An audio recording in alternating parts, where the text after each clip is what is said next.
Hey, I'm Zach. And I'm Jesse. On today's show, Tesla layoffs, Mr. Panel Gap. Eli's Model S. That and more next on episode 145 of Tesla Time News. On Now You Know.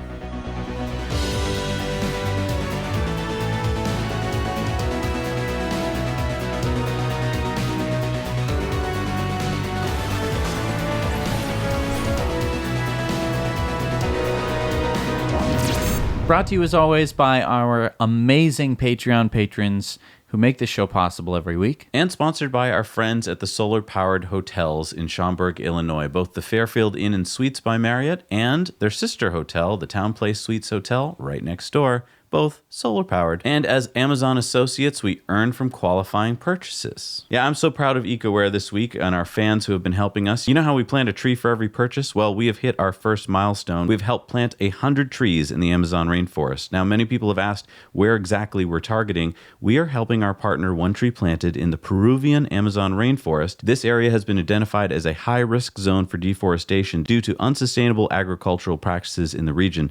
Planting trees here will help conserve habitat for the jaguar and hundreds of other species living in the protected areas while providing sustainable livelihoods to local people. So check out ecoware.us for new designs every week, including now bikinis. Yes, we have a SpaceX-themed bikini and a Tesla-themed bikini.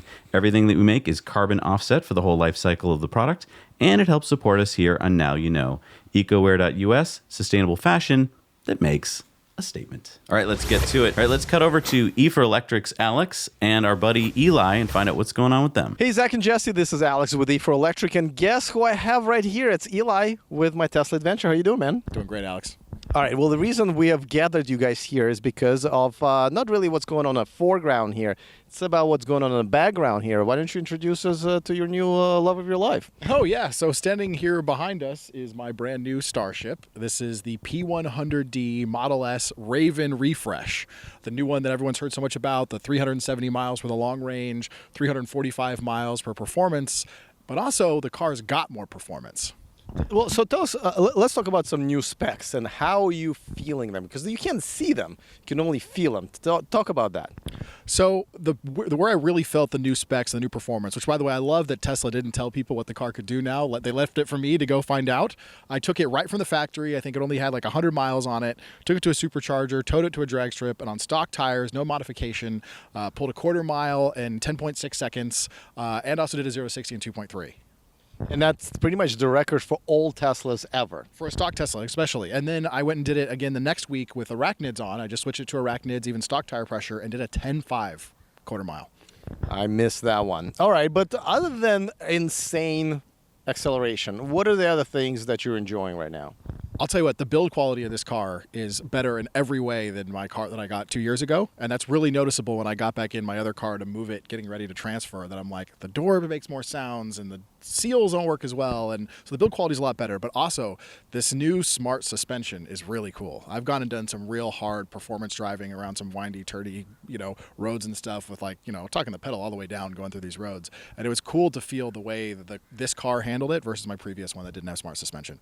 Now, we all know, and you knew before even you bought this one, that there is another refresh coming, most likely interior, maybe some of the other tech and possibly exterior. Why did you decide to pull a trigger right now rather than wait for another few months and get that refresh? It's funny, Zach and Jesse were talking about this on their last Tesla Time News, and Zach and Jesse they're both split on this, and I don't want the Model 3 interior in the Model S. I think it's fine for the Model 3. I like the minimalist experience in that car, but for this car, I like a car that's got screens focused on the driver.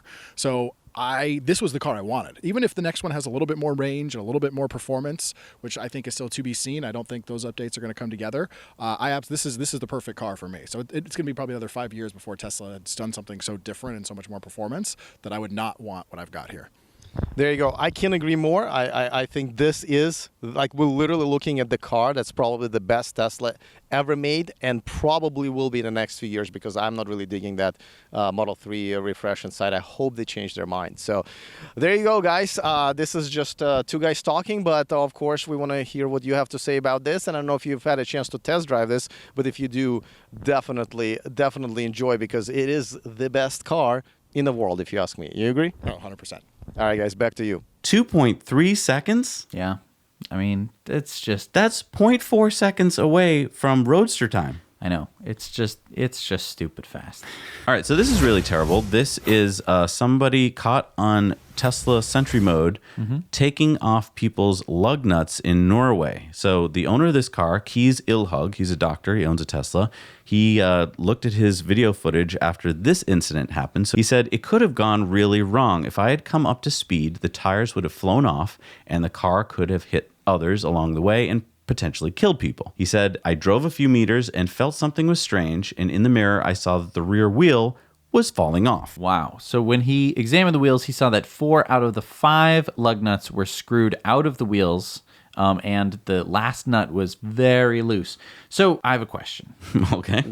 Multiple questions. I don't know if I can answer them. Was this guy trying to steal this guy's wheels, or was he trying to kill him? I don't know. I mean, I don't know if he saw like the lights flash on the Sentry mode and that scared him off before he was going to steal the wheels, or if he was trying to kill the owner. We don't know. The police have said that they haven't seen anything like this in the area before, so it's not like he was doing it to other cars. Was he just targeting this one guy?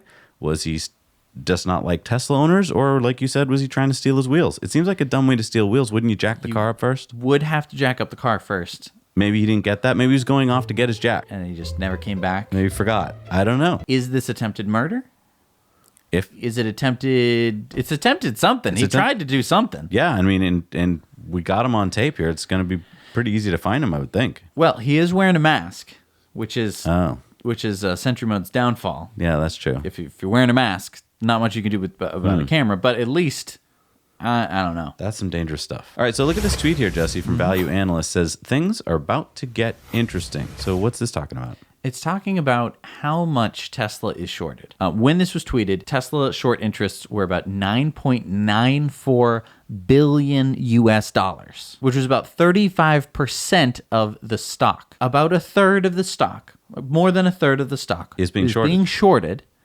And it's costing the short sellers $10 billion.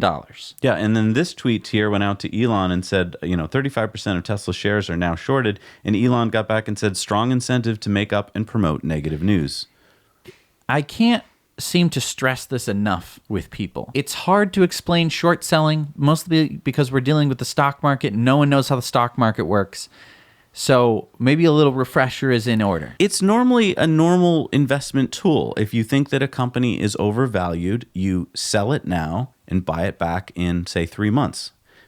Totally fine thing to do, especially if if you're like, I have this idea that the new product coming out from that company isn't going to sell and the stock's going to drop.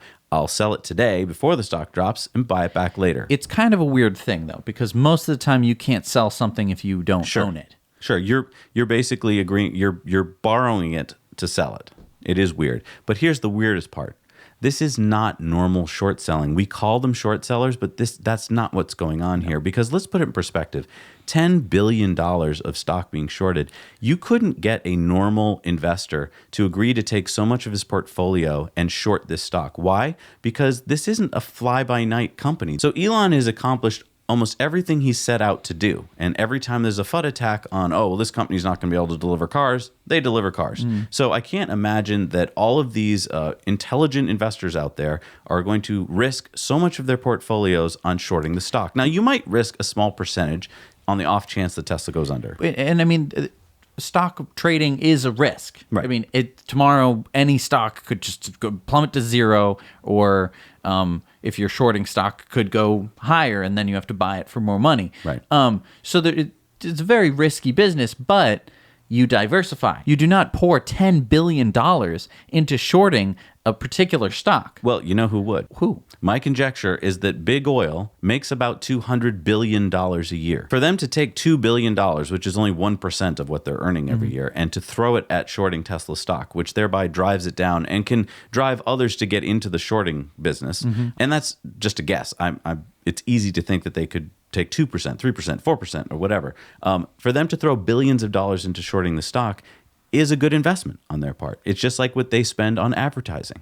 So, if Tesla were to succeed, big oil would be in trouble, because Tesla succeeding means that, and I mean, Tesla has been succeeding, but Tesla's main goal of switching the world to renewable energy is basically the end for big oil. Well, and the other thing is you don't need to make Tesla go bankrupt.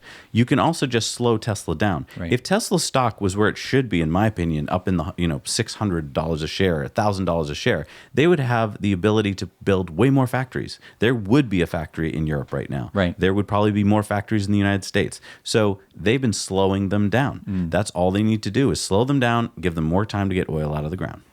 Right, because basically every little drop of oil that they get out of the ground is another dollar, right? So and they know that their time is coming up, Right. Because I mean, many different countries have said we're no more fuel burning engines in any cars after a certain date. But I think it's up until that point what's going to happen, and these countries have said that they're going to do it, but if there's no viable alternative, Right. if they can push Tesla down to where Tesla can't grow up or put them out of business, Then those goals get pushed back. and it's like, oh, it's just the technology isn't there, we just can't do it. But you heard it at the shareholder meeting, the Tesla shareholder meeting. Shareholders were getting up and saying, I have intelligent friends that are not buying Teslas because they think the company could go bankrupt. They're like, well, I know it's a good car, Dave, but if there's no Tesla around to service it, I'm afraid, so I'm not going to buy one. That's all it takes to keep a lot of people on the sidelines. All right, so we're hearing this week from a bunch of our friends who work at Tesla that there have been layoffs. In fact, we know some people who have been laid off. There's a statement here from Tesla. Tesla is expanding service headcount substantially in literally every country in which we operate. As we've said, service is a top priority for Tesla, and we're making many improvements as we expand our mobile service offerings and streamline the experience for customers. Part of this effort includes reviewing our business to ensure we're operating as efficiently as possible and restructuring some roles or moving employees to new positions that better support the service organization. We will continue to hire more service technicians and grow this area of the business.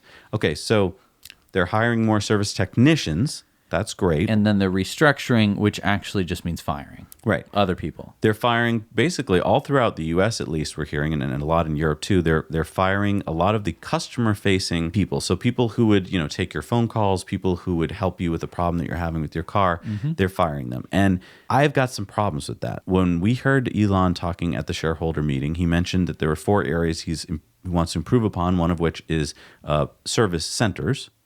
Having more of them. And he's right. I mean, Absolutely. You have to have a service center close enough to a customer that they don't have to drive 400 miles to get to one. Right. That makes total sense. But I think that he's approaching this completely wrong because what he hasn't mentioned is that he wants to improve customer service. Right. And to me, you can try all you want to eliminate humans from the equation. In something like this where you're selling giant valued things like automobiles that do occasionally have problems, you need people to help solve those problems. Right. You need specifically customer-facing people. Right. People who are going to take your phone calls, who are going to know what to do, and are going to be able to communicate to the service technicians. I mean, service technicians need it, right? You need people to fix the cars. We can't just have a bunch of people saying nice words to you. Someone has to, get the nuts and bolts out and replace whatever has to be replaced or fix whatever has to be fixed. But you do need people to take the calls, see what that customer needs, and then make it happen. Right. I mean, you need an interface between service technicians and customers. You need a translator, basically, who's very good at talking to customers and good at talking to technicians. That person doesn't need to hold a wrench and know how to fix the car. Right. They just need to know through experience what typically is going on with the cars at that moment and what the customer needs. And we have tons of examples of this. I've got a personal example that I don't want to take up your time here on, but we're going to talk about during Patreon bonus stories. But what I do want to say is if we look at companies today like Amazon and YouTube, if you've ever tried to get hold of a person at those companies, it is really hard to do. We have tried to get in contact with, say, YouTube. They sent us a thing. It's right there. Signed by the CEO. Right. We can't really talk to any people at YouTube, and that's by design. Right. They don't want to hear what you have to say. Right. The same thing with Amazon. Well, actually, I have called Amazon once. Occasionally, you can. You can because you're a customer, but for the most part, most of these Silicon Valley companies don't want to deal with humans. But I want to ask you a question. When you have dealt with Amazon customer service, have you left feeling happy? Yeah. They are very good at making sure that they take care of the customer. Whatever is wrong, they generally try and take care of it. And sometimes it's a very complicated thing you have to tell them. Like, right, I need this thing, but I think it got delivered to someone else's house, and they figure it out. Right. You can't tell that to a computer. You can type all you want. It's not going to translate. And right now, when you schedule an appointment through the Tesla app, which I'm sure is someone's brainchild, great. I mean, it is a good idea for certain things. I mean, I had a speaker that was busted, and I'm able to type in the top right speaker of my car is crunchy sounding. And so then they're able to actually interpolate that. But it doesn't help when there's a rumble, when there's a squeak, when there's a, I don't know what's wrong, but it's something, because you only have 240 characters. Right. So you're essentially tweeting to them a little thing. Right. And it's like, maybe I need more data with that. Right. And you can have a conversation through the app. And here's the thing. It would work if it were perfect. Right. But nothing in this world is going to be perfect. No. And so you need smoothers. You need people who are going to smooth out the experience for you. Okay? The app is great for reporting small problems. Oh, this seems to be broken. Oh, that's a common thing. We'll send a mobile service guy. He'll fix it. Cool, right? That's cool. We've never had that in the history of the world. You wouldn't be able to just send a quick little message and then a thing gets scheduled and then a truck comes and fixes it. That's pretty. Right. That's pretty it's neat. innovative and great. I agree. But we're not all super techie people. I mean, yes, Tesla cars are technically advanced. A lot of engineers and people who are good with technology want to purchase them, but that's not the case of everybody. We're not just all millennials buying Teslas. In fact, I would argue most Tesla drivers at this moment are middle-aged and older, because those are the people who can afford it. Right. Well, and the other thing is, if you can't reach someone on the phone, if you're sitting there for 45 minutes waiting for someone, and when you finally get someone, they're in Nevada and they don't know that it's snowing in January in New England, then you have a huge disconnect. They don't understand what you're talking about. Right. And that happens all the time. So what we're trying to say to Tesla is, you guys have a customer service problem. It may not show up on your metrics. It may not be getting up to Elon that he understands this. And I know he thinks that people can just tweet at him and fix the problem. But look, Elon, you can't answer all the tweets. Right. So you need people in place who understand how to deal with customers' problems, who care about customers, who empathize with them. Right. Those are valuable people, and you just fired a lot of them. Those people you cannot replace. The people I know that you fired, they've been there for years. I'm getting a little upset about this because I know how good those people were, and I know that they learned so much. They were there for a long time. They experienced the problems. They knew how to deal with customers. They knew how to solve things, and now they're gone. And now if you try and replace them, you're going to have to start from scratch with new people who are going to have to relearn that all over again. Right. Like, the people I'm talking about, customers loved them, and you just got rid of them because, I don't know, they didn't fit some metric. They didn't respond to as many customers as some other thing did, but they took care of people. Those are the people that face your customers. So when we go and tell our friends about what just happened at Tesla, we're going to talk about those people personally, and we're not going to be happy if it took 45 minutes to reach someone on the phone and then that person was snooty and talked down to us and didn't solve the problem. Right. It's damaging to the brand if we don't have the right people at these positions. And here's the thing. Tesla is a very engineer-heavy company. They have had to engineer completely new ways of transportation, right? These new cars, basically. But we need non-engineer people in charge of this, okay? We need people who are very sociable, right? People who can understand what a person needs, be like, oh, this person really needs a loaner car. I will make sure that they have a loaner car waiting for them. And it's going to save you money, Tesla. You saved a few bucks by firing these people. But what you don't realize is that over the life of that person's job, they saved you so much money. Because now, instead of some new person being like, well, I'll have a new part shipped out, you may not need a new part. Maybe what you needed to do was understand better what the problem was first. And I've seen this time and time again. The first line of answering for most Tesla employees is to just order a new part from Fremont. And that may not be the answer all the time. Right. Anyway, I have more to say on this, but like I said, we're going to do that at the Patreon bonus story. Yeah. But anyway, just a message to Tesla. These rubber stamp firings are... They're damaging. Absolutely killing your reputation as an employer. And it's also damaging your reputation to your customers, because suddenly you get on the phone and the person that you've been dealing with for years doesn't pick up, and it's like, crap, that person was awesome. Why did you fire them? Right. For what reason was that? And I don't know. There has to be a review of that system, because from what we've been hearing, it was not the right call. No. All right, it's time for Mr. Panel Gap. So we all know Bob Lutz. He used to work for GM, and he's had a lot of bad things to say about Tesla. But recently, he just wrote an article for Road and Track, and we'll just take a little excerpt here of what he said. When I spied a metallic red Model 3 in an Ann Arbor parking lot, I felt compelled to check it out. I was eager to see the oft-reported sloppy assembly work, the poor-fitting doors, blotchy paint, and other manifestations of Tesla CEO Elon Musk's production hell with my own eyes. But when next to the car, I was stunned. Not only was the paint without any discernible flaw, but the various panels formed a body of precision that was beyond reproach. Gaps from hood to fenders, doors to frame, and all the others appeared to be perfectly even, equal side to side, and completely parallel. Gaps of 3.5 to 4.5 millimeters are considered world-class. This Model 3 measured up. So, what I'm hearing is Bob Lutz had never seen a Model 3 before, and yet he went on TV a bunch of times to talk about how the Model 3s were, well, let me tell you, everybody, the Model 3, it's ridiculous. The panel gaps are terrible. They don't know how to construct cars. Yeah, he mentions in this how Tesla isn't able to sell in Michigan, which is still somehow a thing, mostly because the big three automakers are there. Of course. Is it really still called the big three? Yeah. Even though one of them is Fiat? Yeah, maybe it's Big 2.5? big 2.5. So, yeah, I mean, Teslas are actually pretty rare in Michigan compared to other states. Well, here's my thing. Yeah. It hasn't admitted that he's sat in one or driven in one. Yeah. You're not intrigued at all, Right. Mr. Lutz? Like, you have no curiosity about what this guy is doing? You don't...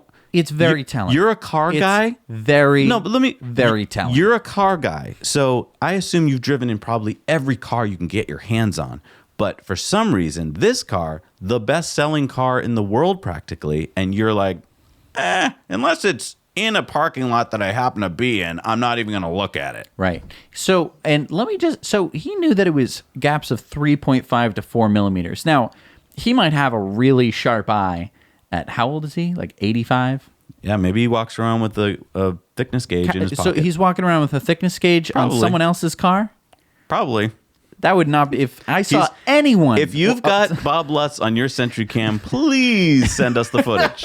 I would love it. Okay, so it's pretty clear he's never driven a Model 3 before. Oh, yeah. So he does not know what he's missing. Exactly. This is the first time he's seen one, and he wrote an article This reminds talking me about... Yeah, this reminds me of John McElroy over at Autoline talking endlessly about things they don't understand. Right. And to understand it takes just a few minutes, and you could understand it, Mr. Lutz. I mean, there's more to this article, and I beg you to read it because it's hilarious, and you will see exactly why there's only 2.5 American auto companies left there in Detroit, because they don't know what the hell they're doing. Right. The article was hilarious. Basically talking about how they just never asked people at GM To make good cars. make the panel gaps better. Right. And I would argue, because I don't care. I don't walk around with a thickness gauge measuring people's panel gaps. Bob said he was willing to spend millions of dollars as president of GM to make those panel gaps get smaller. And guess what? They did it all without spending millions of dollars.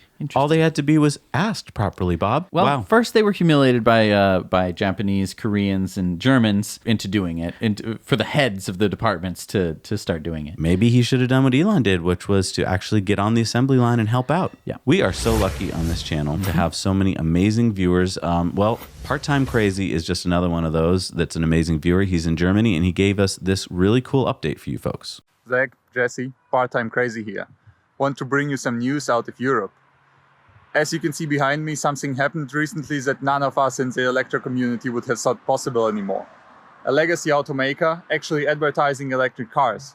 This billboard started popping up about a week ago, And I found it a little bit peculiar that they not only advertise the ID3, but also the Buzz and other cars. Now that the ID Buzz video dropped, it of course makes total sense. I would be curious what you think about it. I find it a little bit greenwashing-y, but that's the deal. They do advertise. Although, funnily enough, it says prototype here, right here on the billboard.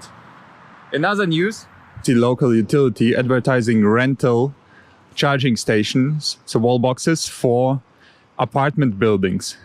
You can have a turnkey solution basically. They do the installation process, load balancing, even apply for grants for you without any extra cost for the building owner or other tenants. I'm not sure if the prices are competitive. They offer wall boxes of 11 and 22 kilowatts. You can buy them starting at 940 euros plus installation, or you can rent one for a one-time fee of 1.5k plus 45 euros a month. In other news, the German Motor Club printed a test drive of the Model 3. They liked the power and range very much, all the good stuff. What they didn't like was the ecology rating, because they said a car still charges from the grid and the grid is not clean. So the Model 3 only gets 4 or 5 stars because of that, and because it's less efficient than the Hyundai Ioniq, because it uses 21 kilowatt hours per 100 kilometers for the Model 3, but only 15 for the Ioniq. So there's that. And they found the build quality abysmal and unacceptable, literal words, and said the autopilot can be engaged in the city, although it's not supposed to work in the city, and doesn't recognize street signs, so it's a no-go, also unacceptable. Nice review. And a part-time crazy bonus story. A couple of weeks ago, I caught a Model 3, the first one I saw in person, it's gorgeous, charging at the BMW World across from the BMW headquarters. So this is like the heart of BMW. This is just a smackdown.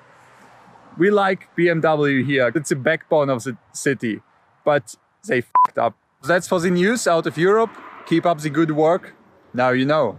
We wouldn't know what was going on in Germany That's without true. you guys. I don't live there. I think that it's interesting that they are advertising electric cars that they don't sell yet. I love that he showed us that in the bottom corner of a billboard that normally would probably be so high up you couldn't see it. It's like, this is a concept car of the VW ID, which kind of means, what are you advertising then? If you're showing us something you can't buy yet. You got to build hype, you know? I guess. And billboards, great way to build hype. They're following in Tesla's footsteps. Do you remember all the Tesla billboards? Yeah.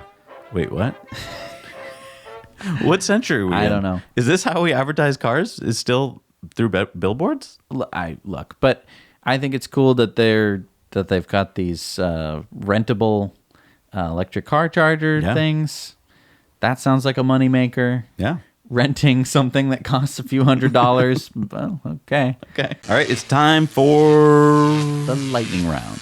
Just remember, folks, if you're in the U.S. and you want to buy a Tesla, the U.S. federal tax credit for Teslas will drop to half of what it is today. So right now, up until July 1st, it's $3,750 tax credit. It's going to drop to $1,875 tax credit on July 1st. So, And that will continue until the end of this year. right. And it's by car manufacturer, so that doesn't apply to if you're thinking of a Kia or a Bolt or something like that, it doesn't apply. Now, if you are looking for a car and you're thinking about a Model 3, well, Tesla.com has started putting used Model 3s for sale on their website. Exciting news, except that when Jesse and I went on there today, we couldn't find any. Right. Well, I think that it is being updated very frequently, and this is a pretty hot-selling car. Yeah. You know, for when your friends are like, oh, there's no demand for the Model 3. Yeah, the used ones are being snapped up. That should tell you something. So there's some dash cam footage here that everyone seems to be talking about, which could be the Model S refresh. And this is it, and I am not sure I mean, it definitely has the headlights of a Model S. Yeah, it could be a Model S. But I mean, it we was spotted can't see- it was spotted near Hawthorne, California, which is where they do these kinds of things. But we can't see anything And else on it. And we don't know if they've refreshed the outside or if maybe they just are working on the interior. We don't know. It's like a picture of Bigfoot. You're like, okay, sure, Yeah. maybe. Or be. it could just be a Model S with a crappy wrapping job. Or it could be Dave in his Halloween costume. We just don't know. And the guy also said that a Model 3 was following it, which, if you look at this, I think it's it's a Model Y. I think it's a Model Y, and I think maybe they're working on some features for it or something. Who knows? Right. But So Yeah. there's nothing to report, basically. It's just, here's a picture. Think of it what you will, but absolutely nothing is confirmed. So it doesn't tell us anything. you know what tells us something? What? This tells us something. Look at this chart, Jesse. This is across all the renewable energy industries worldwide. Last year, there were 10.3 million jobs in renewable energies. This year, it's up to 11 million people. I mean, it's probably going to go higher than that. It's going to keep going It's up. going to keep going. It's more As- jobs. As fossil fuels die. For people who care about jobs, and I know there are some of you out there who care about jobs, this is an industry Yep. with a lot of jobs. Exactly. So when asked about GM's pickup trucks and whether they would become electric, GM's president, Mark Roos, he said this. It's going to take a little time. Wait a minute. This was the president? Roos cited charging time, charging infrastructure, and cost parity, mentioning that all three things have to, quote, be really solved and very clear for customers to switch over from an ICE pickup. And he said, thirdly, they have to be at cost parity or less. No one's going to pay more for an electric pickup for the work or primary use part of this. I have two thoughts here. Okay. Number one, the Model 3. A lot of people are trading up for the Model 3. Oh, that's right. It costs more than your average sedan.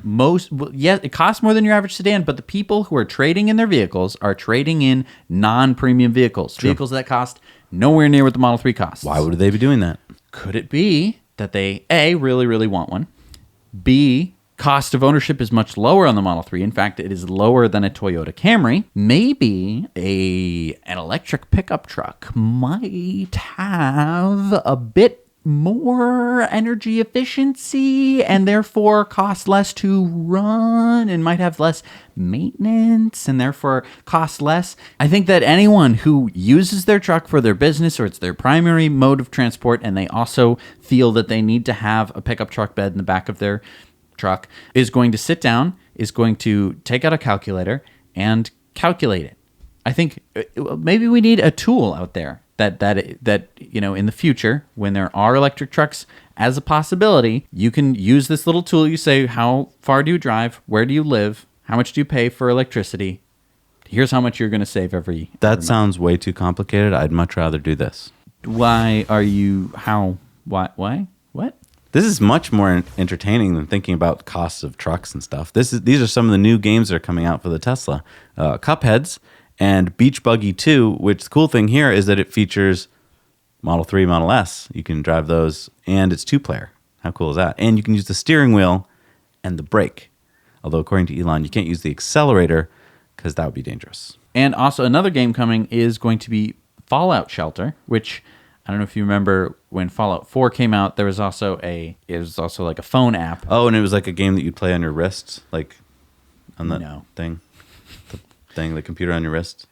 No, it was just a base game. Oh, okay. You'd have a little Fallout Shelter. You'd have the little people. Obviously, I haven't played Fallout Shelter in a while, just Well, like Elon admitted that And he hasn't. I guess you're going to be playing Fallout Shelter on your car. This is all coming from Elon, who went to E3, which is a gaming conference, and he sat down with Todd Howard, who I think is the head of Bethesda, and kind of telling that Elon hasn't been gaming in a while. He's probably not been up on all the gaming news because Bethesda kind of had a bit of a I don't know what the word is. Are you talking about Fallout 76? Yes, that was a bit of a disgrace for the entire company, as well as I think Elon stopped surrounding playing drama. before he got to that. Yeah. All right, check this out. These are pictures that Electric got from a customer who's getting a Tesla roof put on, and these are pictures of the new Tesla roof version 3, and some of the details of like how it works around pipes sticking out of your roof, like vents and skylights,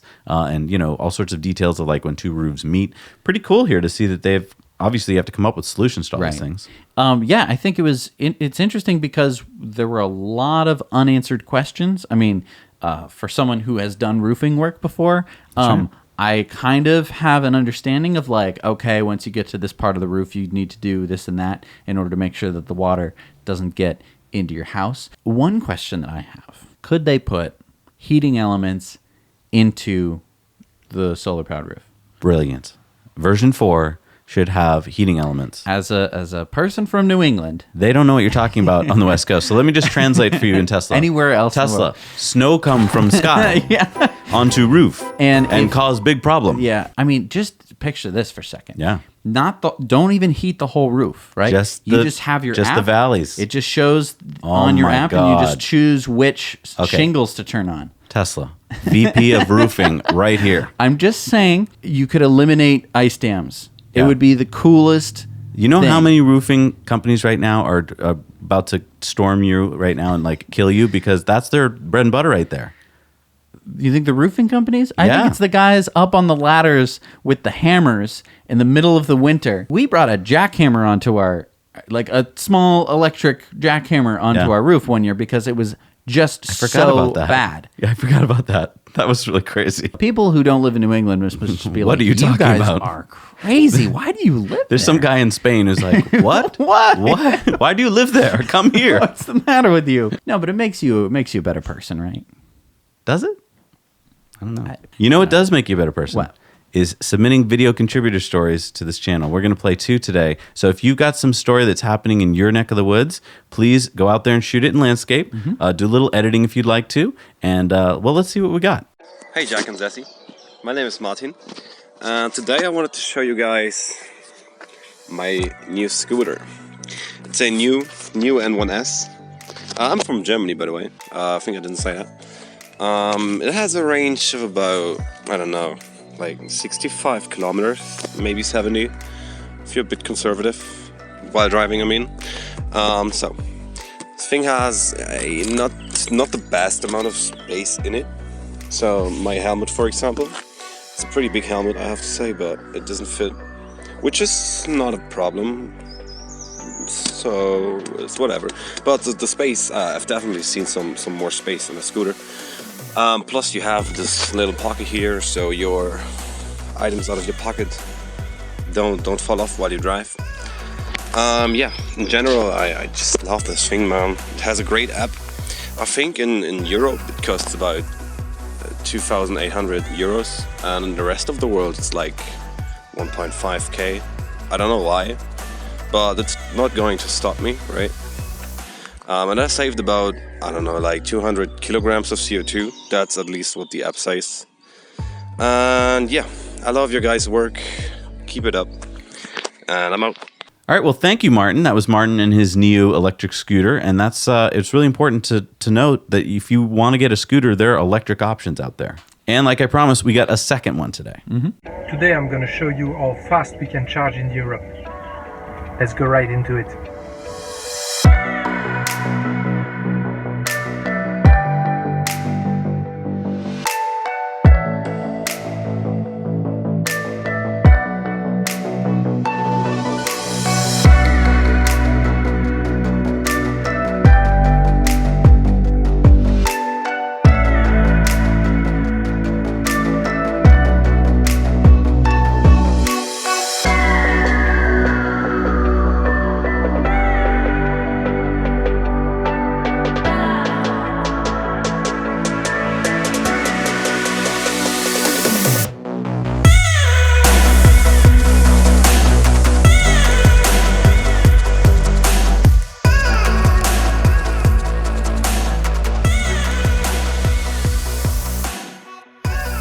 Thank you, Remy. That was Remy in his Model 3. And look how fast he charged. Is that faster than we can charge here? it's definitely faster. I think that what's really interesting is that when he's like up there, like he was looking around 75% charge, he's still getting almost 100 kilowatts. I know. I mean, even if it's at 80, I feel like I'm only getting 40 when he's getting 80. Yeah. I don't know how on earth that's possible, but I want it. 191 kilowatts. I mean, at I'm the peak. already impressed with Tesla supercharging. I know. That I have done, but I mean that. where would I need to be going and how fast would I need to? I mean, it's just crazy. All right, it's time for our Patreon bonus stories. And if you have not heard of the Patreon bonus stories before, this is basically where we have a couple more stories, ones that we can't show you on this show because we would lose monetization. Nothing bad. It's just actually we got 4 more copyrighted stuff. Yeah, we have 4 stories that we're going to be covering. All you have to do to see them is support us on Patreon for $1 a month.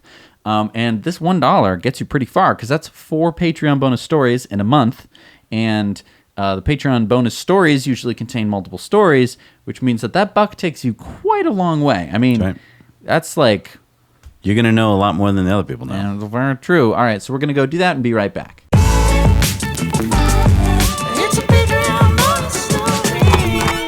Hey everybody, we're back from the Patreon bonus stories. It's time for our Patreon shout-outs. Who do we have this week, Jess? We have Jerry Schwartzentruber, Driven EV, Paul Shadwell, Chris Hughes, Joshua Ramesh, Rob R, Trevor Crump, Gary Gent, Sebastian Laverne, Dennis Keohane, John Glenn R. Fuentes, and Patrick Legault. Thank you so much for supporting this channel. We could not do it without you. Some Elon tweets of the week. Now, this one was a tweet from Bill Gates, and then Elon said, "Fear and memes get clicks." What is this all about? Well, basically, this is a tweet from Bill Gates about FUD. It's interesting. It's a study that shows the causes of death in the United States, and then how much they're represented in the media. So wait, so the first column is the actual causes of death. So like the number 1 is heart disease. Then the next column is how many people search for that term. So very few people search for heart disease. Yep. Most people search for cancer. Right. And then the third column is media coverage of that topic. So we see that the biggest media topic is what? Terrorism. Okay. Which, if you look back at the original graph, is infinitesimal. I mean, you can barely make it out. It's a tiny little strip. Right. So the third column is media coverage from New York Times. And the other one was The Guardian. The Guardian, I see. And they're almost identical. Wow, they are identical. I mean, it's pretty crazy. Yeah. And again, they're covering, this is all about death, right? So things you should be worried about. Yeah. But again, not representative of what you should actually be worried about. No. Heart disease, it should be like talked about all the time. We should just like have a heart disease section on this channel. Yeah. I mean, if we were more of a general news. Well, we did. We channel. had a vegan cooking show. We did. And everyone hated it. Yeah. So I see now that you can't talk about heart disease because it's a little too personal of an issue than terrorism. Because, those other people. Right. And their otherness. Not me and my choices killing me. To quote Elon, exactly. From Earl of Frankenpuppy, spot the difference of how car recalls are covered in the media. Well, we've got NBC covering a Tesla recall, and then on the right, we've got The Drive covering an Audi recall. And as Starlight Energy says, Audi advertises, Tesla does not. And Elon said, exactly. Tesla Tino tweeted out this, Tesla Model 3 maintenance, year 1, windshield washer fluid, tire rotation, maintenance budget for year 1, $3 if you rotate the tires at home. Elon said, annual tire rotation is actually optional, only worthwhile if you see significant differential wear on inside versus outside the tire.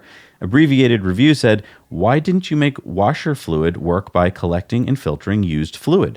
Way to let everyone down with that one. And Elon said, good point. Maybe we could collect rainwater, add a little antifreeze in cold climates, and make it last for years. Let everyone down with that one? Well, he was joking. He was being This is why the internet needs to not be text-based, because you can't put any tone in text. Unless you're like a good author. Right. Like I've started reading A Song of Ice and Fire, and like he's a really good author, George R.R. Martin. He can put tone into things and you can read it.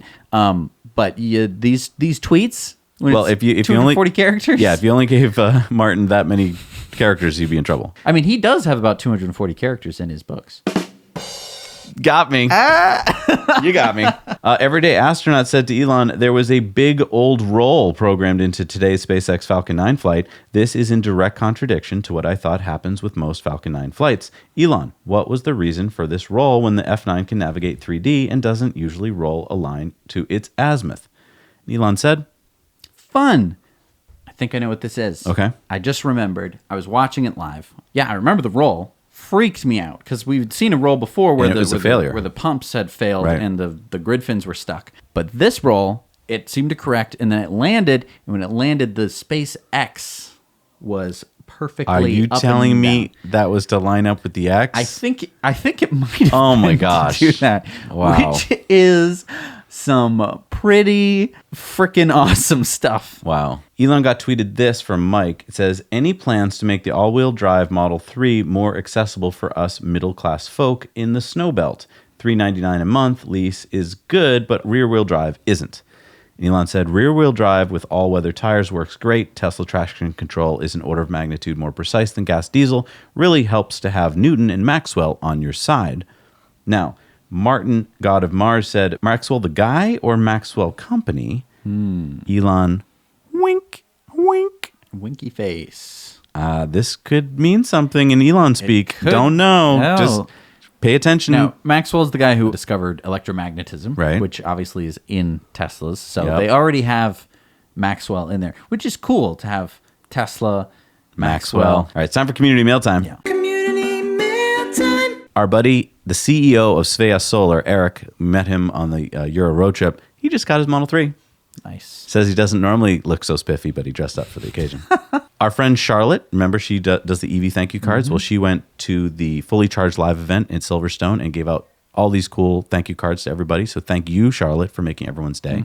Our friend John at the Tesla Owners Group UK has been hard at work along with all the other volunteers there. They just raised £13,000 for the Christian Blanford Fund.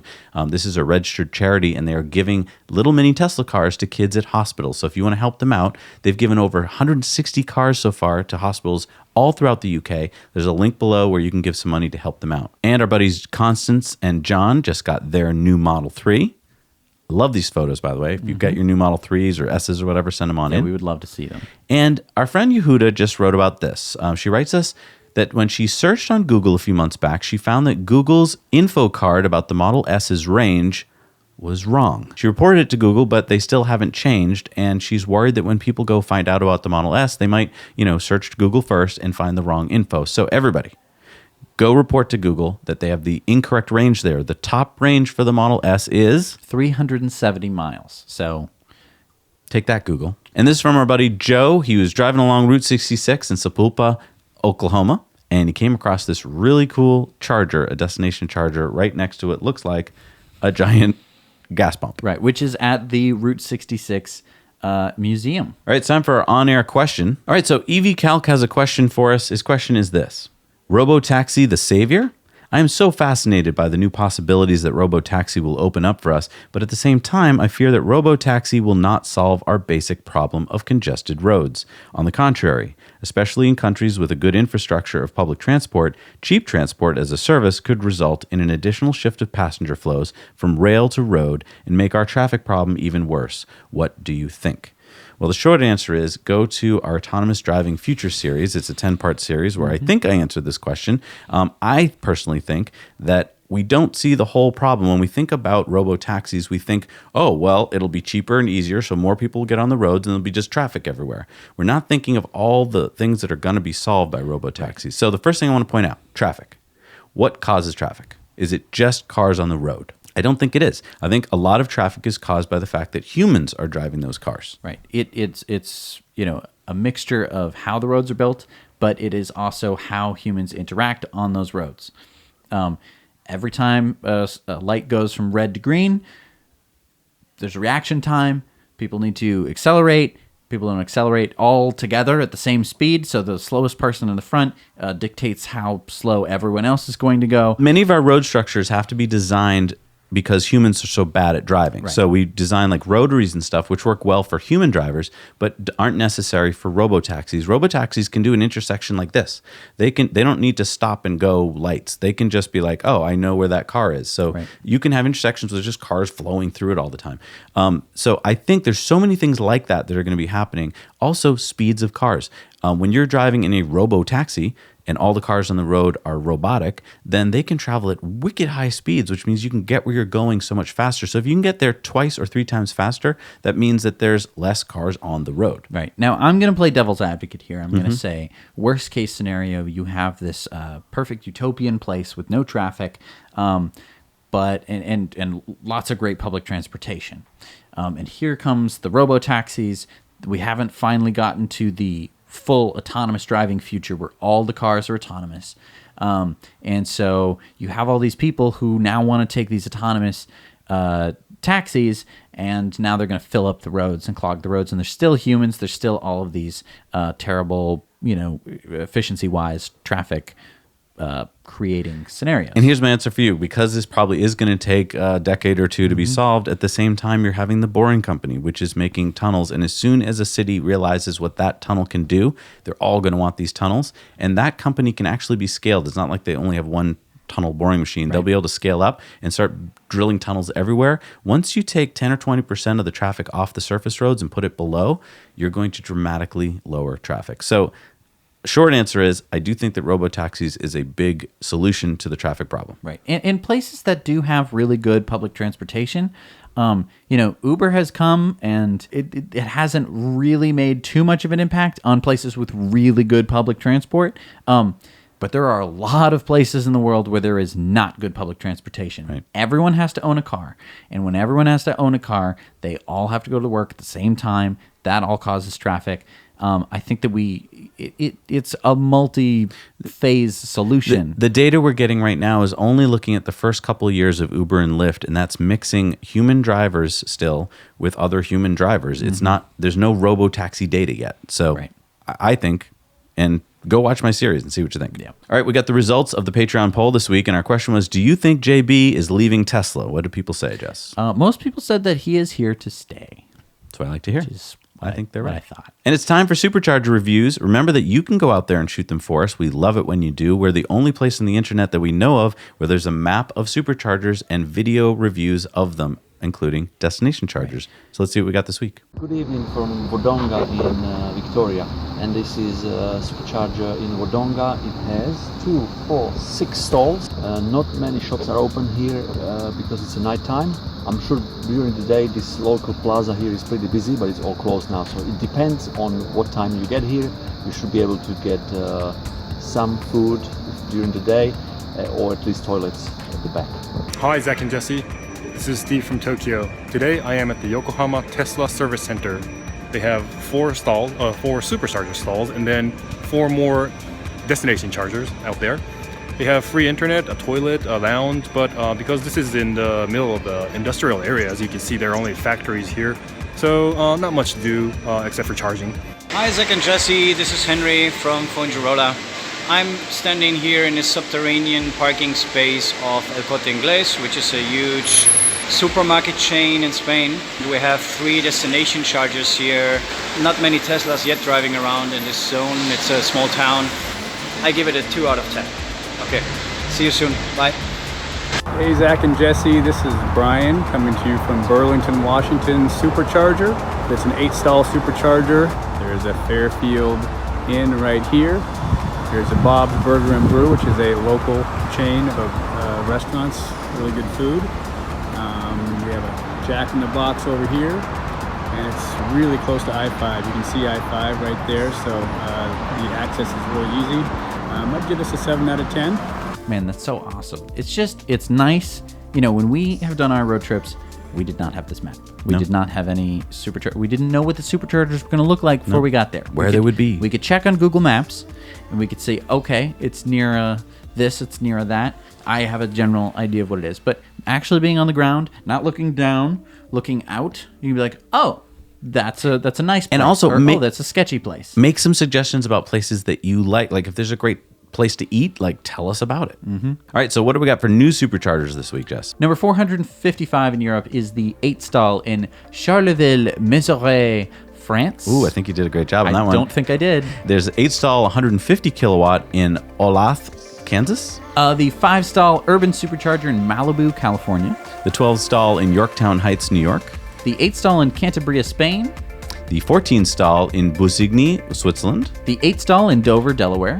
The 12-stall in Oceanig, New York. Number 30 in Australia is the 6-stall at Central Coast in New South Wales. And number 658 in the US is the 12-stall Urban in Brooklyn at Atlantic Avenue, New York. Just want to plug for you guys, be free. If you've got a business that you want to be in as part of the businesses for rewarding Elon employees, or if you're an Elon employee or you know an Elon employee, a Tesla, SpaceX, Boring Company, whatever, let them know there's over 100 offers on our website. Go to this map and check them out. It's time for a Patreon giveaway. We're going to be giving away a t-shirt. It's from ecoware.us. They can pick this new one, this new cool Tesla, the Lightning Bolt, or any of the other awesome ones that we have, because EcoWare is designed with solar energy, completely carbon offset, and you buy a tee, we plant a tree for every order. Yeah, it rhymes, so that's why we did that. The winner is Ashley Hill. Congratulations, Ashley. You are our winner. Remember, to get into this bucket of fun, for every $1 you give us on Patreon, you get a chance to win.